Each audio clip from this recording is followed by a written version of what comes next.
Boa noite àqueles a quem eu ainda não falei.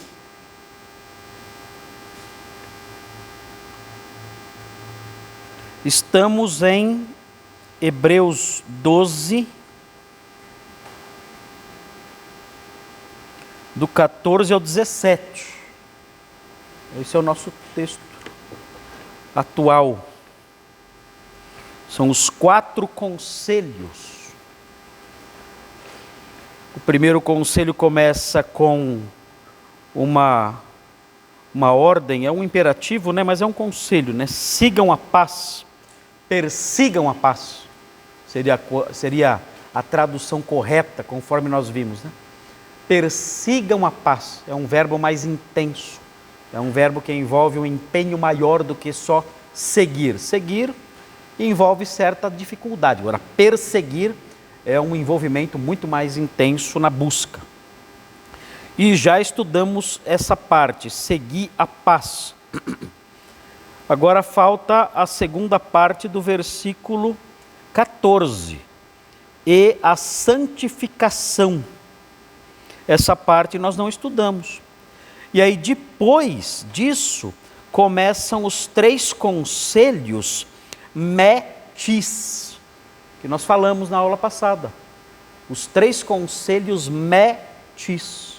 O que significa metis?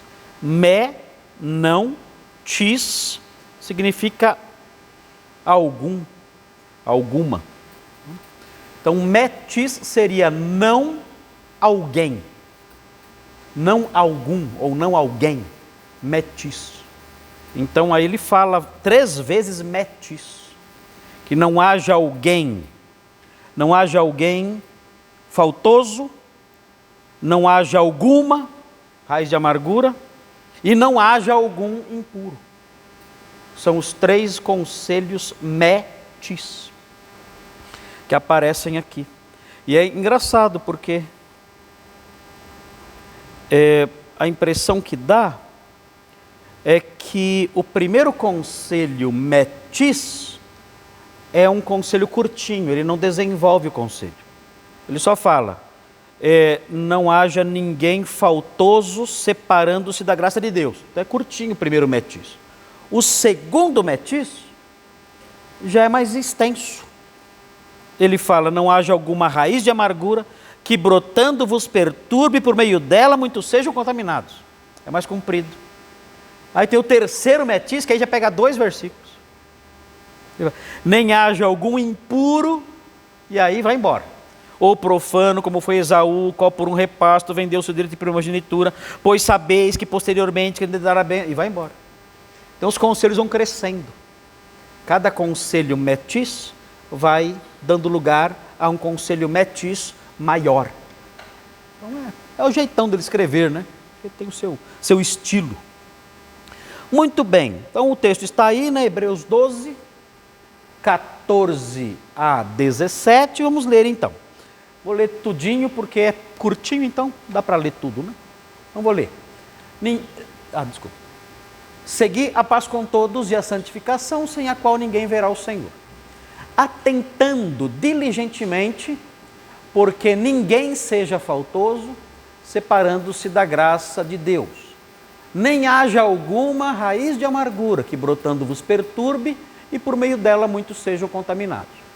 Nem haja algum impuro ou profano, como foi Esaú, o qual por um repasto vendeu o seu direito de primogenitura. Pois sabeis também que posteriormente, querendo herdar a bênção, foi rejeitado, pois não achou lugar de arrependimento, embora com lágrimas o tivesse buscado. Aí termina o texto, os 4 conselhos.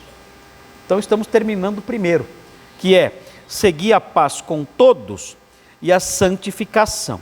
Então notem bem, santificação que aparece ali, ó, no versículo 14, a santificação ali, que foi selecionada a palavrinha lá, é a palavrinha grega que aparece aqui, é a palavrinha hagiasmos, que hagios no grego é santo.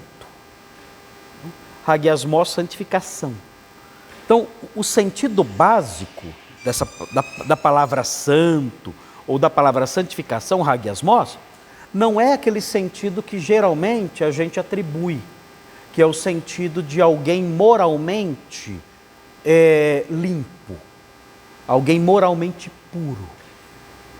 Isso também está presente no conceito de santo e no conceito de santificado.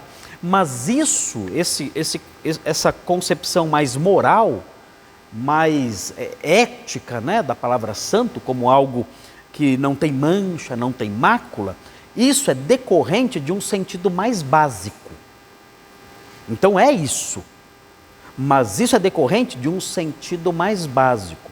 E o sentido mais básico é o seguinte: o que é santo é algo que foi separado, que foi consagrado, que foi oferecido ao Senhor, como algo que pertence a Ele.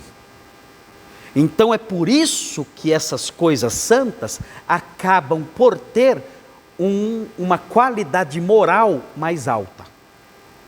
Então, aquilo que é separado para Ele, dedicado a Ele. Essa é a ideia do que é santo, né? É algo separado para Ele, algo consagrado para Ele, algo dedicado a Ele.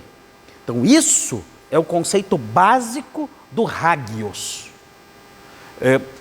Tanto que você olha, por exemplo, uma expressão como a cidade santa. O que é a cidade santa? É uma cidade onde o pessoal lá dentro não vai nada errado? Jerusalém é a cidade santa. Você vai lá dentro, ninguém vai nada errado. Você entra na cidade, está todo mundo fazendo, só fazendo oração e louvando a Deus? Claro que não. Por que é chamada Jerusalém de cidade santa? Porque é uma cidade que foi separada para Deus. Deus tem um plano para aquela cidade. Deus tem propósitos para aquela cidade. Por isso é uma cidade santa. Não há conteúdo moral numa cidade, mas ela é separada, dedicada, consagrada a Deus, que vai usá-la no cumprimento dos seus decretos. Quando eu falo, por exemplo, do Templo Santo de Jerusalém. O templo é feito de pau, de madeira, de concreto, de tijolos. Não tem ética numa construção. Não existe moral num edifício. Não tem moral num edifício. Porque o templo é santo, ou era santo quando existia. Porque era dedicado, era consagrado, era separado para o Senhor. Então, esse é o sentido básico da palavra santo e o sentido básico do termo santificação. Quando fala que eu tenho que me santificar, o sentido fundamental disso é que eu tenho que me separar. E aí eu tenho que completar a frase. Me separar do quê? Eu tenho que me consagrar ao Senhor e me separar de tudo que impeça isso. Se ser santo é ser separado para o Senhor, então eu tenho que me separar de tudo o que impede essa dedicação, essa consagração. Exclusividade. Aquele que é santo é aquele que se dedica ao Senhor com exclusividade. Isso não significa a anulação de outras relações, mas significa a anulação de relações que comprometem essa dedicação. Então eu vou ser amigo de todo mundo, mas se tem um amigo que atrapalha a minha santificação, eu vou até tentar mudar isso, influenciá-lo para que ele mude. Mas se isso não acontecer e a amizade dele está comprometendo a minha dedicação ao Senhor, essa amizade vai para o brejo. Vai para o brejo. Não tem jeito. Tem que cortar isso aí. Até parente. O único relacionamento que não dá para cortar por causa disso é o casamento. Não dá para cortar romper o casamento por causa disso. Nós só temos 2 licenças para romper o casamento, só. Que não é o assunto aqui, não vou falar sobre isso agora. Mas o casamento é a única relação de proximidade, social, né? Que eu não posso romper porque a pessoa está atrapalhando a minha santificação. Eu tenho que administrar isso aí. No casamento tem que administrar isso. A minha esposa está atrapalhando a minha santificação. Eu tenho que tentar driblar isso de alguma forma, conviver, mas tentando driblar isso de algum jeito, para me santificar, para me consagrar ao Senhor e agradá-lo em tudo. Mas romper não dá. Então, tudo é assim. Se um trabalho que eu estou realizando é um trabalho que está comprometendo a minha dedicação ao Senhor, eu vou romper esse trabalho, vou romper com esse trabalho, vou cortar isso. Então esse é o sentido básico. O sentido básico de santo e santificação é esse. Dedicação é um sentido de consagração, de pertencer, de ser separado exclusivamente para o Senhor. Esse é o homem santo. Ele peca? Peca. O homem santo peca? Peca. Ele é perfeito? Não. Mas ele é alguém que foi separado para o Senhor. Então, isso aí vai ter alguns sentidos diferentes na Bíblia, a gente vai ver aqui agora, aqui rapidinho, mas é simples, é facinho de entender. Então veja aí o texto, e a santificação sem a qual ninguém verá o Senhor. A primeira informação sobre essa questão da santificação é que essa deve ser, de acordo com o ensino não só aqui de Hebreus, que fala sobre o perseguir isso, o perseguir a santificação, o perseguir uma dedicação maior a Deus, o perseguir uma separação maior para as coisas dele, isso é visto no Novo Testamento como o alvo supremo da vida do cristão. É o alvo supremo da nossa vida. E isso você percebe em Romanos 6. Então ali o Daniel lá atrás, vai ver Romanos 6, 19 e 22. É muito importante observar isso. A santificação deve estar na nossa mente como uma meta suprema da vida cristã. A meta suprema da vida cristã não é melhorar de vida. Não é. A meta suprema da vida cristã não é alcançar os meus sonhos. Não é. Não é. Essa conversa de que Deus tem um plano maravilhoso para a minha vida, de vitórias, isso é tudo bobagem isso aí. A meta da vida cristã não é obter vitórias. Não é. Não é. Aliás, é curioso notar, os puritanos, que foram um grupo de crentes, tinha os puritanos da Inglaterra e os puritanos americanos, né? Eram extremamente consagrados a Deus, piedosos, buscavam conhecer a palavra de Deus e viver essa mesma palavra. Eles não obtiveram sucesso em nada que eles tentaram. Nada. Todos os alvos dos puritanos, nenhum foi alcançado. Não obtiveram sucesso em nada. As metas que eles tinham de transformar a sociedade, nada. Não tiveram sucesso em nada disso. Assim, o que eles tiveram, o que eles conquistaram, foi a fibra suficiente para não se tornarem semelhantes ao mundo. Nisso tiveram sucesso. O alvo deles, esse alvo, isso sim, não se tornarem iguais ao mundo. Isso eles conquistaram. E parece que esse deve ser o alvo supremo à luz de Romanos 6, 19. Fala assim: falo como homem, por causa da fraqueza da vossa carne. Assim como oferecestes os vossos membros para a escravidão da impureza e da maldade para a maldade. Aqui é interessante essa expressão, né? No passado nós oferecemos os membros do nosso corpo para a impureza, que nos escravizava. E para a escravidão da maldade, o texto fala, a escravidão da maldade, nós éramos maus e éramos escravos das nossas próprias maldades, e o texto prossegue dizendo da maldade para a maldade. Então existe aqui uma construção que significa movimento. Aqui para a maldade é um para que significa em direção a. É como quando eu digo assim, eu vou para Atibaia. A ideia desse para é movimento, direção. Tem outros tipos de para, né? Esse aparelho é para abaixar, controlar o ar. Aí o para tem o sentido de instrumento, né? E tem também o para, olha, isso aqui é para Simone. Tem outros tipos de para. Mas o para que acontece aqui é a preposição eis. E essa preposição dá a ideia de movimento, direção, em direção a, para dentro de. Então esse é o sentido. Então nós éramos praticantes da maldade que nos conduzia na direção de uma maldade ainda maior. A maldade que leva à maldade. E é assim mesmo que funciona. A maldade faz o quê? Ela cresce. A maldade não é um estado, não é uma situação estática. Eu não fico aqui na maldade assim. Não é assim que eu fico na maldade. Na maldade eu fico assim, ó.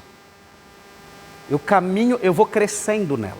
Eu vou caminhando nela para mais maldade.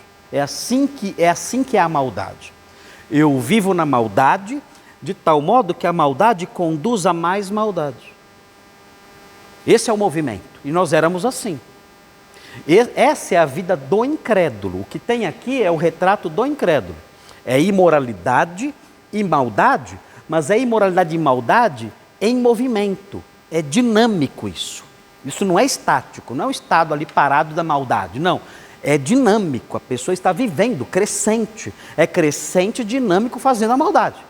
Agora vejam, assim oferecei agora os vossos membros para servirem à justiça. E aí tem outro para lá, não tem? Esse para também é o para de movimento, é o eis. É a justiça que vai me conduzir a quê? Que vai fazer com que eu, em que direção? O que é santificação? A separação, a consagração para Deus. Então como é que eu vivo agora? Agora é diferente. Agora a vida é outra. Agora eu vou praticar a justiça é retidão. Por que eu praticar a justiça? Porque praticando a justiça, isso vai me levar, vai me conduzir, é o eis, para uma situação, um estado de separação do mal e de consagração a Deus. Esse é o movimento. O incrédulo tem um movimento. É da maldade para a maldade. É assim. Esse é o incrédulo. Ele está em movimento. Da maldade para a maldade. Nós somos crentes. Nós estamos praticando a justiça e caminhando, enquanto praticamos a justiça, caminhando na direção da santificação. Mais e mais. Então essa dinâmica desse versículo aqui é interessante por causa disso. Nos leva, né? Nos leva nessa direção. Veja o 22. 22, é isso? Olha lá, é isso aí. Agora, porém, libertados do pecado, transformados em servos de Deus, tendes o vosso fruto para a santificação. Olha lá, de novo, né? O eis aí. O nosso fruto, o que são os frutos? São as coisas que nós produzimos. Essas coisas que nós produzimos nos conduzem a quê? A uma santificação maior, a uma dedicação maior a Deus. E no final de tudo, nos leva para onde? Quase nos leva para a vida eterna agora, né? Quase. Eu vi vários irmãos já se despedindo aí, já indo para a vida eterna. O que aconteceu lá atrás? Tudo bem?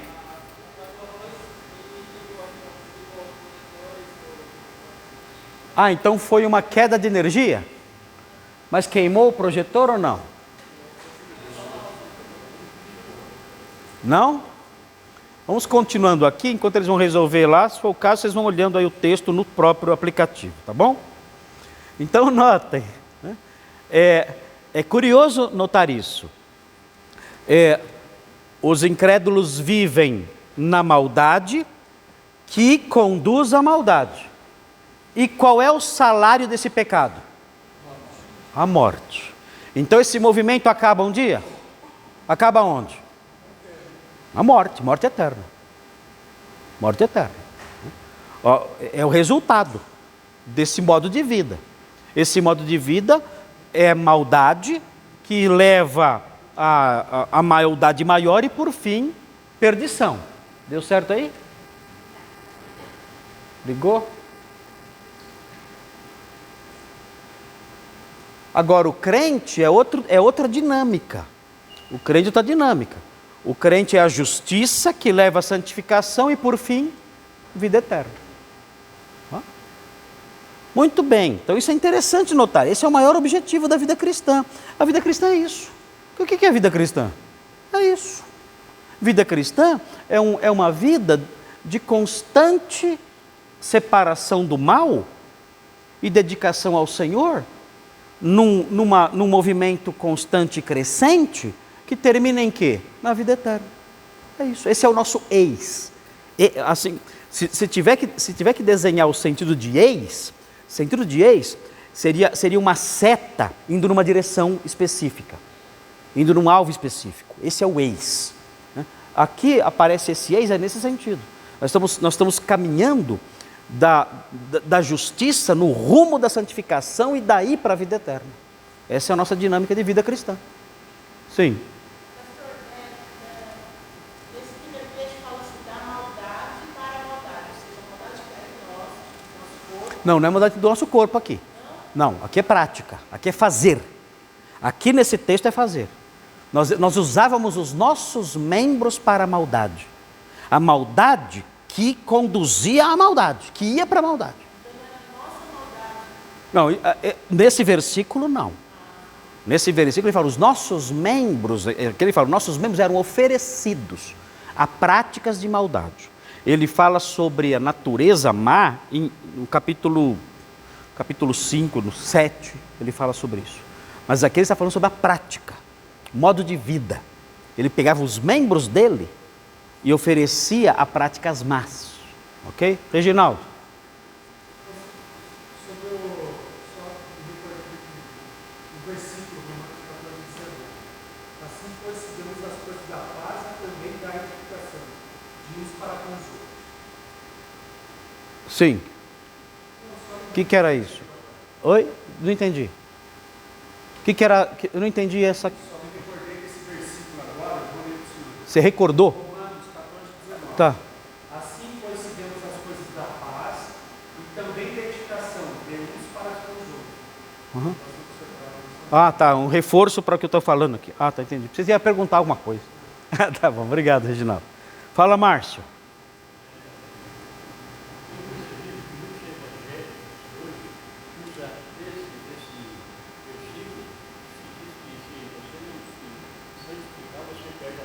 Ah, tá, não, mas não chegamos nem nessa parte ainda não.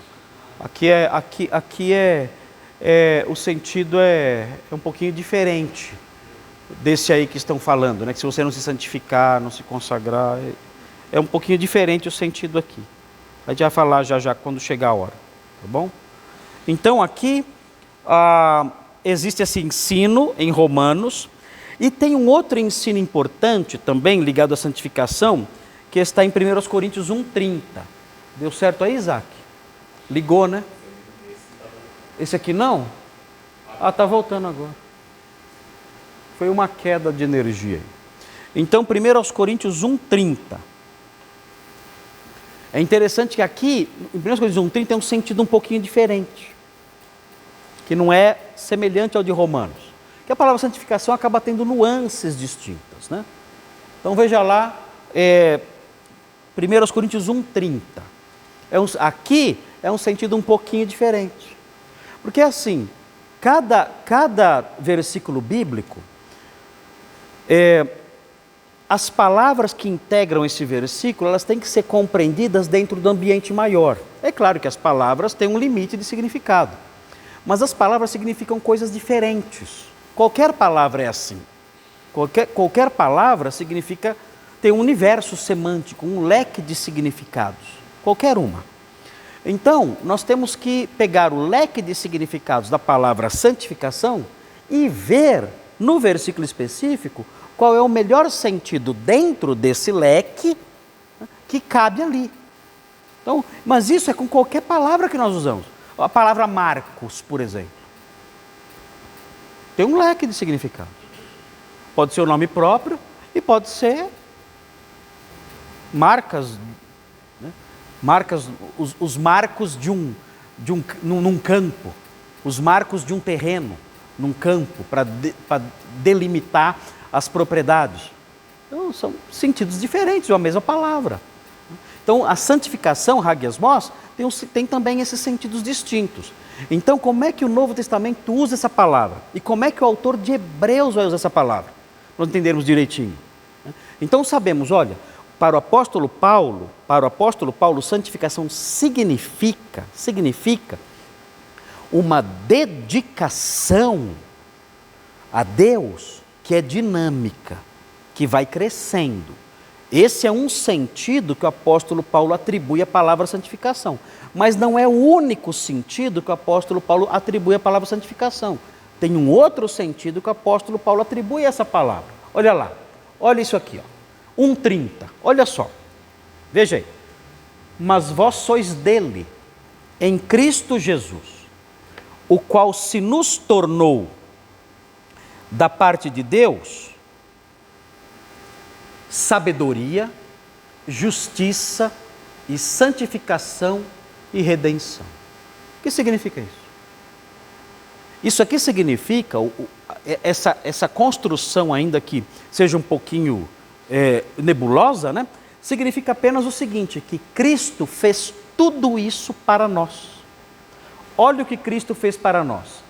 Cristo nos deu sabedoria, nos tornou sábios. Cristo nos tornou justos. Cristo nos tornou santificados e Cristo nos tornou redimidos. É esse o significado aqui. Tudo isso Cristo fez por nós. Ele nos tornou sábios, justos, santificados e redimidos. Agora aqui, santificação aqui não é dinâmica. É um estado fixo. Ele me separou para Deus. E me pôs lá, ó, você está separado para Deus. POC. Colocou lá, estou separado para Deus. Aqui não é dinâmico. Aqui é um estado. É uma situação fixa. Uma posição fixa. Eu sou santo. Por quê? Porque Cristo me pegou e me separou. Pá, ó, você é de Deus. Pá. Você é salvo. Você é redimido. Você é perdoado. Você é santo. Pá, pois lá. Eu estou lá quieto. Estou quieto ali. O que está fazendo aí? Mas é o lugar do santo. Mas me colocaram aqui. Quem te colocou aí? Jesus me colocou aqui quando eu criei nele. Mas você está aí então? Estou na prateleira do santo. Parado aí? Estou parado aqui. Ele me colocou aqui quando eu criei. Ele me colocou, olha o que eu me tornei. Sábio, justo, santo e redimido. Estou aqui. Você tem que fazer o que agora para ser santo? Nada. Ele me pôs aqui. Estou separado para ele. E o outro sentido, tem que fazer alguma coisa? No outro sentido, eu tenho que fazer alguma coisa. Eu tenho que buscar me separar mais e mais na prática da justiça. Nesse sentido aqui não tem que fazer nada. No outro tem que praticar o bem, praticar o que é justo. Percebe a diferença das palavras? Então é curioso isso aí. Você vai entender a palavrinha dependendo do lugar em que ela está. Mas ela vai ter um limite de sentido. Você não pode inventar um sentido e colocar lá. Né? Ela tem um limite de sentido. Nós encontramos até agora 2. Um sentido em que a pessoa pratica a justiça e ela vai sendo santificada. E o sentido em que a pessoa está santificada. Porque Cristo a colocou separado ali para Deus. Você é de Deus. Pá, eu estou lá. Fixo ali. Essa posição fixa. Ok? Então, quem é santificado nesse sentido aqui? Todo crente. Todo crente foi santificado. Por isso que Paulo escreve aos santos que estão em Corinto. Mas tudo vida torta. Aos santos que estão em Corinto. A posição deles era essa. Eles creram em Cristo, foram colocados como santos ali. Okay? E assim vocês também. Se vocês são crentes, vocês são santos. Eu posso viajar e escrever uma carta para vocês. Aos santos da Igreja Batista Redenção. Sem problema nenhum. Ah, mas tem pecado lá. Eu sei que tem. Mas eu estou falando do santo no sentido fixo, da posição da pessoa. Ali, inalterável. Eles foram colocados nessa posição quando creram em Cristo. Agora note, outras informações importantes aqui para essa questão da santificação. Segundo aos Tessalonicenses 2,13. Segundo aos Tessalonicenses 2,13. Olha aí o que diz. Fala, segundo Tessalonicenses 2,13, fala da ação do Espírito Santo nisso. Olha só. Entretanto, devemos sempre dar graças a Deus por vós, irmãos amados pelo Senhor, porque Deus vos escolheu desde o princípio para a salvação. E essa salvação ocorre como? Que está lá. Que santificação é essa? A fixa ou a processual? Essa é a fixa, né? Ele nos salvou como?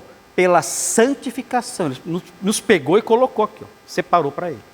Agora aqui, quem operou isso? Quem? O Espírito Santo, né? Aqui é o Espírito Santo. Quem operou na nossa salvação? Foi Cristo ou foi o Espírito Santo? Hã? Cristo não fez nada ou fez? Ele nos chamou, né? Cristo nos chamou, ele operou, ele tornou a salvação nossa possível, né? E morreu por nós, e também nos chamou e tudo mais. Agora aqui o texto fala da atuação do Espírito Santo nisso, né? Nos separando e colocando no grupo de salvos. Aqui a santificação é a fixa. Nós somos santificados pelo Espírito Santo. Ele nos escolheu para isso. Paulo era meio calvinista aqui, né? Aqui Paulo está meio calvinista demais aqui, né? Está demais. Está demais, ó. Vos escolheu desde o princípio, aí já apelou muito, né? Aí não dá, Paulo, você está muito calvinista aí, não pode. Não pode, onde já se viu, né? Isso aí é falta de visão da justiça de Deus, né? Okay. Tá bom então. Ok, um fator importante aqui, um fator muito importante também nas epístolas de Paulo aos Tessalonicenses, é o primeiro texto aos Tessalonicenses, 1 Tessalonicenses 4. 1 Tessalonicenses 4, 3 a 5, e tem o versículo 7 também. É interessante aqui, porque aqui é a santificação comportamental. É aquela santificação que a gente falou no começo, que é de dinâmica, né? De praticar a justiça, né? Aquele processo, né? De praticar a justiça que leva à santificação. Veja aí, 1 Tessalonicenses 4, 3 a 5 e 7. Olha lá. Pois esta é a vontade de Deus, a vossa santificação. Ah, mas que santificação? Como assim? O Jesus já não me santificou? Não, aqui é a santificação no sentido prático. E olha só como é claro que é no sentido prático. Ele explica que vos abstenhais da prostituição. Parece que uma das maiores marcas do homem que não é santificado é a impureza sexual. Uma das maiores marcas da pessoa que está longe da santificação é o envolvimento com prostituição. Uma das evidências mais nítidas disso. Triste isso, né? É por isso que qual é a marca maior do mundo atual? É um mundo sexista. Só se fala disso o tempo todo. Qual é o pecado mais normal do mundo? É o assassinato, que todo mundo acha normal? Qual é o pecado que todo mundo acha normal? É o furto? É o roubo? É o assalto? Não. Qual é o pecado que todo mundo acha normal? Até bonito, e até incentivado e ensinado pelos pais aos filhos. Qual é? A prostituição. Os pais ensinam os filhos, que acha bonito. As mães ensinam as filhas, que acha bonito.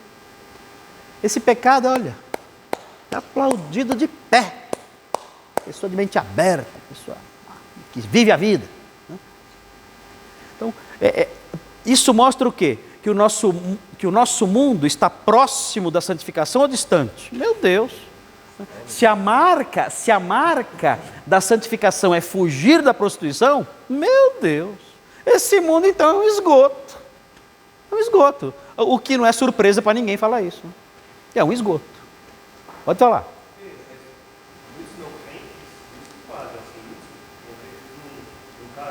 Muitos não é. Muitos são diferentes. É verdade. O que mostra a graça comum de Deus, que dá algum princípio para algumas pessoas. Mas a cultura global não é assim. A cultura global é uma cultura que incentiva todo tipo de promiscuidade, inclusive os mais assustadores. Já tem gente defendendo pedofilia, dizendo que a pessoa nasce assim e que nós temos que respeitar o adulto que sente atração por crianças. Temos que respeitar essa pessoa. Ela nasceu assim, ela é assim, e nós temos que entender que há muitas formas de amor. Estão dizendo isso. Vocês conseguem imaginar uma promiscuidade, um poço mais profundo de promiscuidade do que isso? Do que um adulto com barba na cara tentar seduzir uma criança? E depois fala, não, ela deixou, foi consentido. Que sabe uma criança de 3 anos de idade? E depois dizer, não, foi consentido. Eu amo, é o meu jeito de amar essa pessoa. E o mundo, e tem pessoas aplaudindo isso, e isso vai aumentar. Isso vai aumentar e vai ser aceito e vai ser protegido por lei. E quem falar contra pedófilo será preso. Aguardem, eu tenho certeza disso. Tenho certeza disso. Eu não sou profeta, mas eu sempre acerto. Pronto, olha aí. Eu falei há 20 anos atrás que ia chegar o tempo que ia ter prostituição gospel. Eu falei que ia ter pornografia gospel. Riram da minha cara, eu era jovem. Aqui, você está louco, pastor? Vocês vão ver. E tem agora. Tem revista pornográfica gospel. Bom, enfim. Mas é isso aí. É isso aí. Muito bem. Então, nós vemos isso aqui. Esse avesso, né? Entre a santificação e a prostituição. Agora note, prossegue, que cada um de vós saiba possuir o próprio corpo, e olha lá, em santificação e honra. Aqui, corpo, que aparece aqui no texto aqui, não é corpo mesmo. A palavra que aparece aqui, porque a palavra corpo em grego é a palavra soma. Soma é corpo em grego, não é soma que aparece aqui. Aqui a palavra que aparece aqui é vaso. Cada um saiba possuir o próprio vaso em santificação e honra. O problema é que vaso pode ter 2 sentidos. Pode ser o corpo, pode ser a esposa. Porque a esposa é o vaso mais frágil. Então aí fica meio na dúvida, né? É para eu possuir a minha esposa? É para eu possuir a minha esposa, o meu cônjuge, em santificação e honra? Ou é para eu conduzir ou possuir o meu próprio corpo em santificação e honra? Está meio na dúvida aí, né? O tradutor aqui optou por corpo. Mas o termo literal é vaso. Eu acho que é corpo mesmo, não tem nada a ver com esposa, não. Acho que é corpo mesmo. Acho que vaso aqui é corpo. Manter o corpo dentro desses 2 conceitos é o uso santificado do corpo e o uso honroso do corpo. É usar o corpo com dignidade, com honra, com respeito. Fala uma coisa, a pessoa que se veste de modo lascivo, ela usa o corpo com honra? Não usa o corpo com honra. E aí prossegue, 5, não com desejo de lascívia. Lascívia, o desejo sexual ardente, né? Como os gentios que não conhecem a Deus.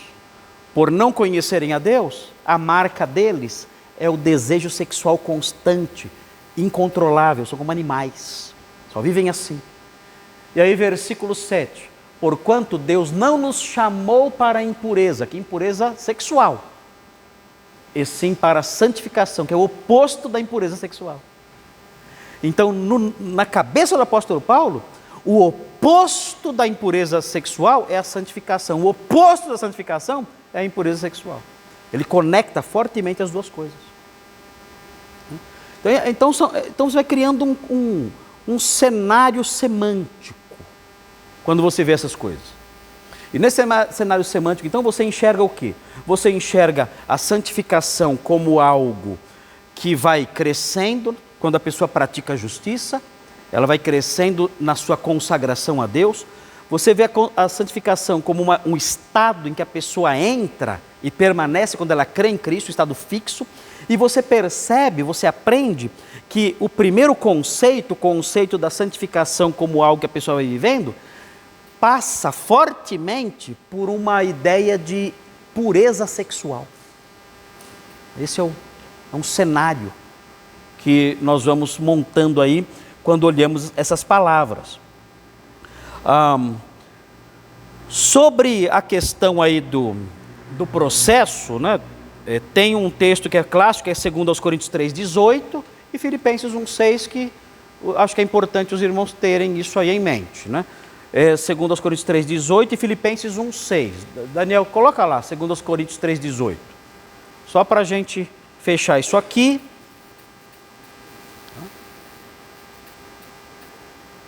2 Coríntios 3,18 e Filipenses 1,6. Então é sério isso. É triste. Nós vemos, né, problemas morais sérios no meio evangélico, né? E aí vemos as pessoas cantando assim, com a mão levantada. O que é isso? Isso aí é a marca maior da hipocrisia. A pessoa acha que ser santo é cantar com a mão levantada, é chorar quando está cantando. Tem gente que acha que porque chorou durante o culto, nossa, ele é santo. Eu chorei, eu até chorei. Ah, é, safado, você chorou? Chorou, né, safadão? Então você é santo, né? Já que você chorou, você é santo, né? Essa é a ideia das pessoas. Se eu me emocionei porque cantou alguma coisa, eu sou santo. De onde tiraram essa bobagem? De onde tiraram essa tolice imensa? Não tem nada a ver isso aí. Isso não existe. Mas as pessoas acreditam nisso. Então, quando nós estudamos a Bíblia, essas coisas vão desaparecendo. Elas desaparecem da nossa cabeça. Nós queremos um conceito novo, diferente. Eu aprendo, não, eu sou santo. Porque Cristo me colocou nessa posição. E ao mesmo tempo, enquanto eu busco a justiça, eu vou me santificando, me consagrando ao Senhor. E mais, isso não tem nada a ver com impureza moral. Eu não posso andar de mãos dadas com a impureza moral e ser santo. É impossível, não há como casar as duas coisas. É o avesso um do outro. Olha lá, aqui sobre o processo, né, de crescimento na justiça. Aqui não aparece a palavra santificação, mas aqui mostra como ela funciona. Olha só. E todos nós com o rosto desvendado, contemplando como por espelho a glória do Senhor, somos transformados de glória em glória, ou seja, de um grau de glória em outro. Vamos crescendo. Na sua própria imagem, como pelo Senhor, que é o Espírito. Então isso aqui é o processinho. Vamos sendo transformados, é o crescimento no processo de consagração. Qual é o alvo maior? Sermos iguais a Cristo. Olha. Somos transformados na sua própria imagem. Esse é o alvo maior. Olha só outro texto importante, que é Filipenses 1,6, que é bem conhecido também. Filipenses 1,6 é bem conhecido. Estou plenamente certo que aquele que começou boa obra em vós, quando é que ele começou? Quando ele me santificou, né? Me colocou lá, né? Ele me separou para ele. Olha o que ele faz. Ele continua trabalhando em nós. Quando é que vai terminar a obra dele em nós? Quando vai acabar? Lá, né? Até o dia de Cristo, né? Até a sua volta. Então nós somos totalmente santos? Somos, no sentido da posição. Somos totalmente santos? Ainda estamos sendo santificados, no sentido do processo. Muito bem, então essa é uma visão geral do ensino sobre a santificação no Novo Testamento. Nós aprendemos essas coisinhas bem rapidinho aí, é isso que tem que estar na nossa cabeça. Agora, volta para Hebreus. Volta para Hebreus. Que o texto fala assim, ó, segui a paz com todos e a santificação, sem a qual ninguém verá o Senhor. Ok? Então, é assim, ó, é assim. Nós falamos de 3 sentidos básicos. Tem o sentido elementar, né, o sentido fundamental, que é a dedicação. Eu sou dedicado ao Senhor. Eu pertenço a Ele. Então, é esse o sentido básico. Eu sou separado para Ele. Sentido básico.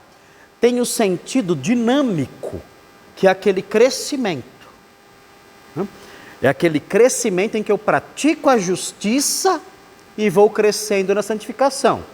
Tem esse sentido aí. E tem o sentido fixo, que eu fui salvo e colocado como santo.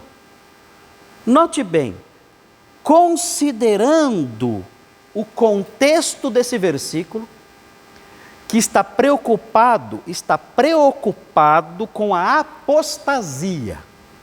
Qual é o sentido que ele está preocupado aqui?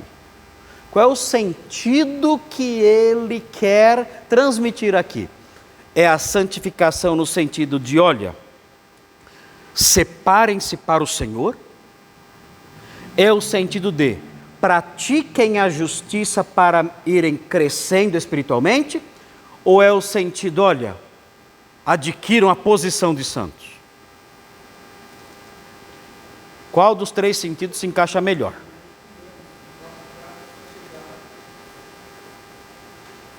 Tem 3 sentidos. O que ele está dizendo? Olha, o perigo é o quê? A apostasia. O que ele está dizendo? Olha, separem-se para o Senhor, separem-se para Ele só. Ele está dizendo, pratiquem a justiça para vocês crescerem espiritualmente, ou se convertam.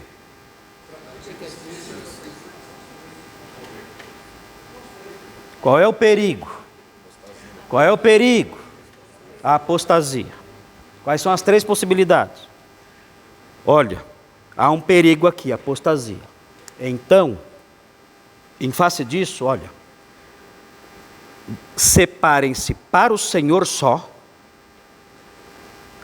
ou pratiquem a justiça para crescerem espiritualmente, ou se convertam.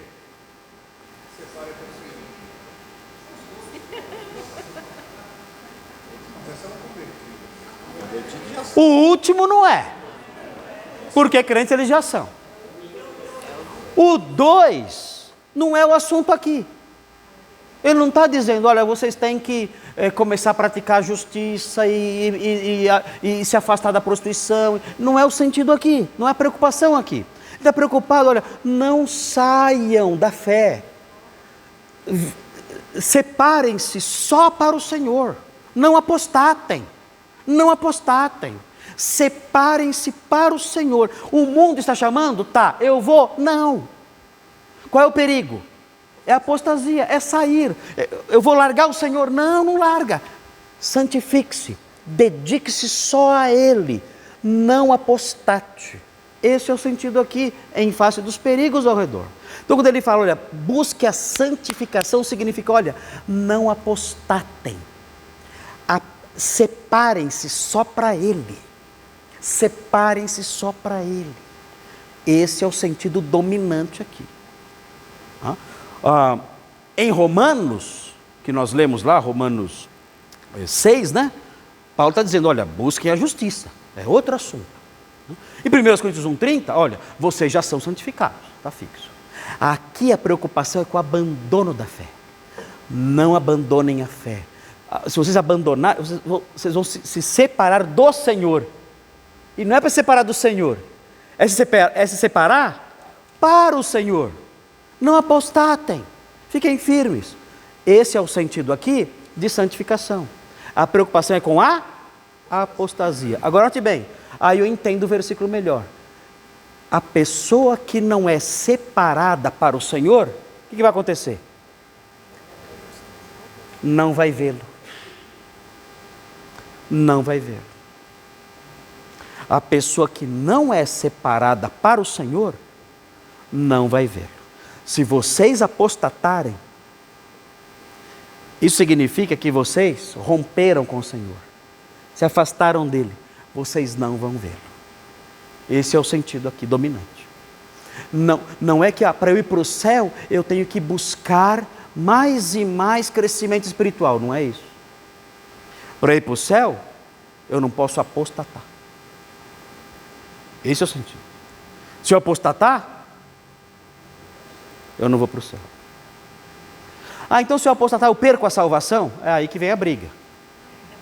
Porque vão dizer o seguinte, a resposta clássica é a seguinte, não. Se você apostatou, é porque a sua fé não era verdadeira. Porque a fé verdadeira persevera. Aí vem a briga, né? Aí quebra pau. Aí estão brigando, não pode. Mas o que está dizendo aqui é o seguinte, quem apostatar, não verá o Senhor. Não é quem não cresce espiritualmente, não é isso. Não é quem não é santificado processualmente. Quem apostatar, não verá o Senhor. Aí a questão é, era crente ou não era crente? Aí é outra discussão. Mas o que ele fala aqui é isso. Quem apostatar, não será salvo. É aquela semente, né, que acolheu a fé rapidinho, mas quando veio o sol e o calor, ela abandonou tudo e deixou a palavra. Essa aí não é salva. Os tradicionais, vamos dizer assim, os tradicionais calvinistas reformados, vão dizer assim, olha, se a pessoa apostatou é porque ela não era crente. Porque João fala, saíram do nosso meio, porém não eram dos nossos. Vai dizer isso. Já as outras vertentes vão dizer, não, se a pessoa apostatar, ela era salva e deixou de ser. Eu não concordo com isso, mas é uma vertente aí que os evangélicos abraçam na sua maioria. Eu acho errado, absurdo, mas tem gente que crê nisso. Você fala? Aí ele se converteu.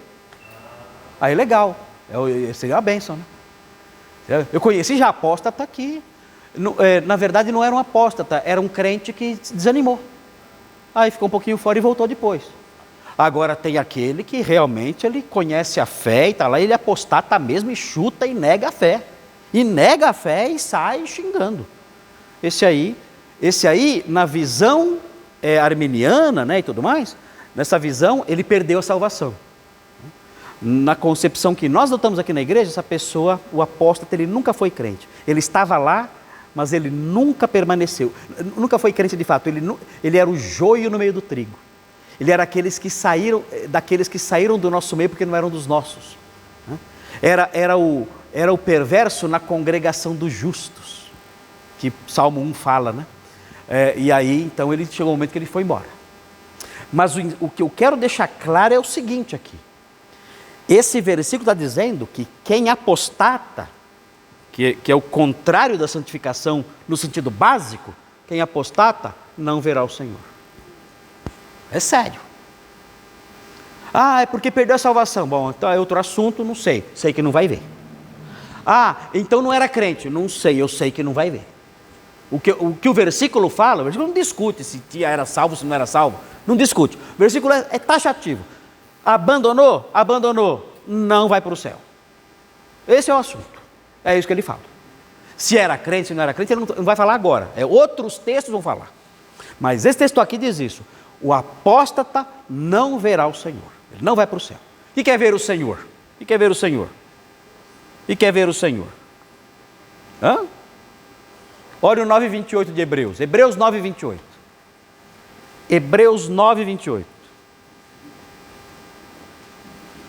Jesus falou, né? Bem-aventurados os limpos de coração, porque verão a Deus. É a salvação escatológica.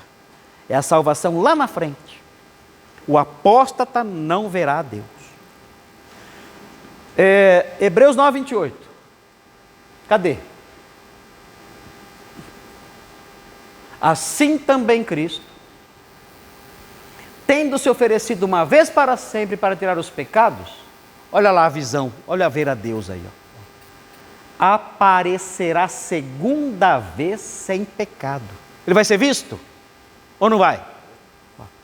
aparecerá segunda vez sem pecado aos que o aguardam para a salvação. Verão a Deus. Naquele dia, quando ele voltar, né, nós o veremos. Esse é o sentido de ver a Deus aqui em Hebreus 12. É a salvação escatológica. Lá na frente, nós veremos a Deus. E se a pessoa apostatar, de acordo com o versículo, não verá. O que é santificação então aqui? É não apostatar. É dedicar-se exclusivamente ao Senhor, não se separar dele. Isso é santificação nesse versículo. É o sentido básico, fundamental e elementar. Entenderam isso?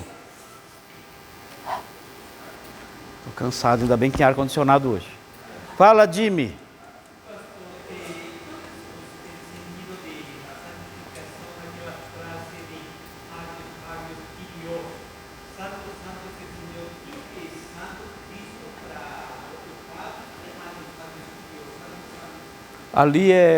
Ali tem que ver a quem temos que ver ali a quem os anjos estão cantando.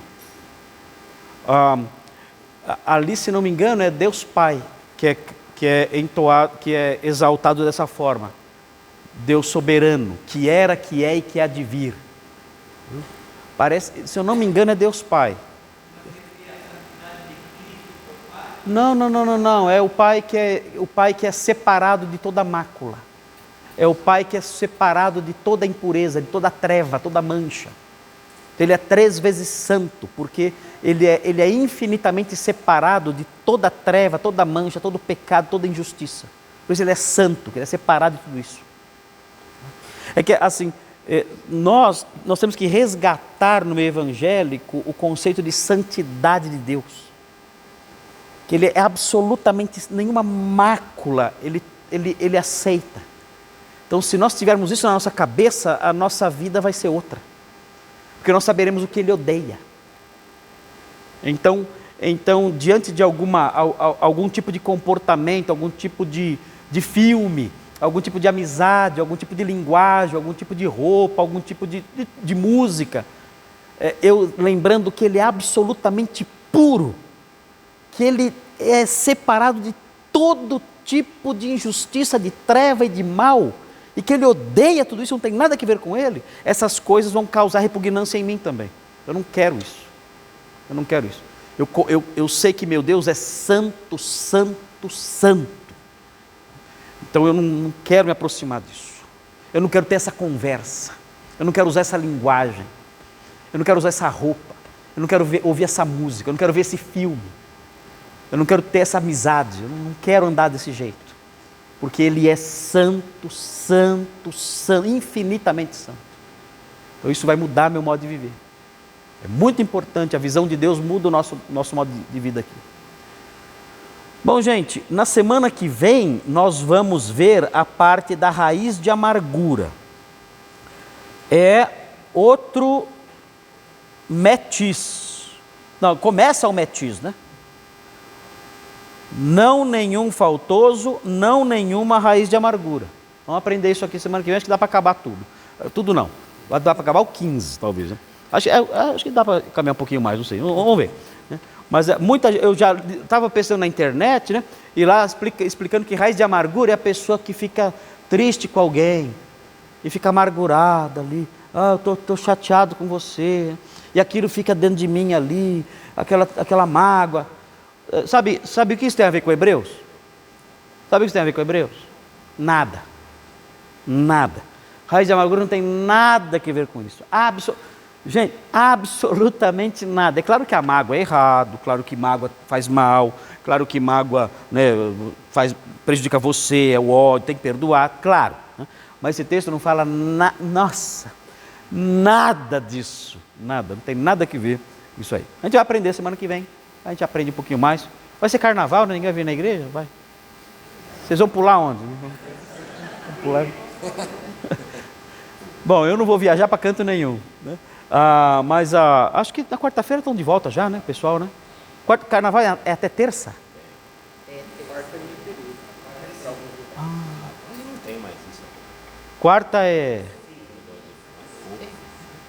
Mas quarta é feriado?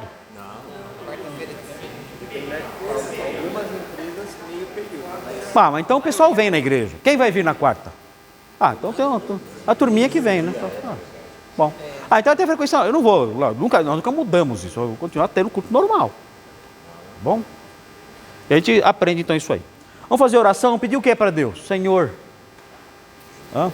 se a minha fé é falsa, se a minha fé é um engodo, tem misericórdia de mim. E me concede a fé que não apostata, porque os apóstatas não verão a Deus. Essa é a oração hoje. Essa é a oração hoje. Vamos orar então. Senhor Deus, obrigado, porque o Senhor é bom e nos ensina. E queremos, ó Deus, diante do Senhor, nos colocar com temor e tremor, sabendo que o Senhor é santíssimo. E tendo aprendido essas coisas, queremos suplicar que o Senhor nos ajude. E que se no nosso coração, ou no coração de alguma pessoa aqui, a fé em Jesus é inexistente, ou é apenas algo que a pessoa fala, mas ela não crê, ou ela não crê e não fala, enfim, ela está na igreja, mas não é crente.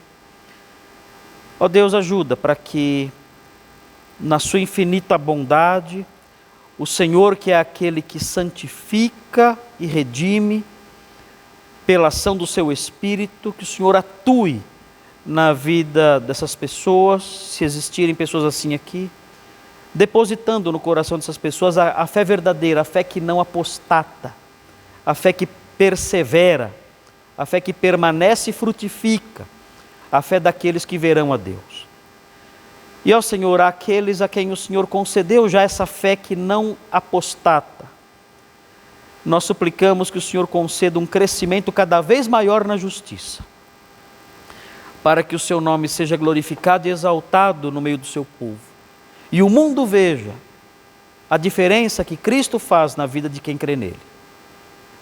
Pedimos isso e pedimos que o Senhor nos abençoe na volta para casa. Em nome de Jesus, amém.